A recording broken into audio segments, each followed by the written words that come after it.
ఏపీలో క్రెడిట్ చోరీ కొనసాగుతోందన్నారు వైసీపీ నేత శ్రీకాంత్ రెడ్డి. వైసీపీ ప్రభుత్వ హయాంలో జరిగిన పనులను కూటమి ప్రభుత్వం తన ఖాతాలో వేసుకుంటోందని విమర్శించారాయన. మేం ఫలానా పని చేశామని చెప్పుకోలేని పరిస్థితిలో కూటమి ప్రభుత్వం ఉందన్నారు శ్రీకాంత్ రెడ్డి.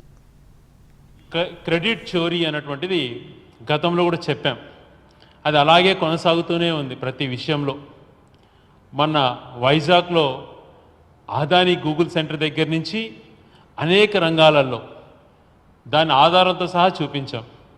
గత ప్రభుత్వం ఏ రకంగా వైజాగ్లో ఆలోచన చేసింది డేటా సెంటర్ కోసం, గత ప్రభుత్వం ఏ రకంగా ఒప్పందాలు కుదుర్చుకునింది, ఒక్క ల్యాండ్ ఇచ్చేయడమే కాకుండా డేటా సెంటర్తో పాటు టెక్నాలజీ పార్కులు, స్కిల్ యూనివర్సిటీ అన్నటువంటిది డెవలప్ చేస్తే ఎంత మంచిగా ఉంటుంది అన్నటువంటిది జీవోలు ఇచ్చి కేటాయించినవి కూడా మనం అందరం చూసాం. ఒప్పందాలు కుదిరింది కూడా మనం అంతా చూసాం.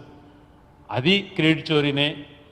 ఈ మన పారిశ్రామికవేత్తల సదస్సులో రెన్యూవబుల్ ఎనర్జీ గురించి జరిగేటువంటి ప్రతి ఒప్పందం కూడా 23లో జగన్మోహన్ రెడ్డి గారి పీరియడ్లో జరిగినటువంటి ఒప్పందాలే అన్నటువంటిది స్పష్టంగా కూడా తెలియజేశాం.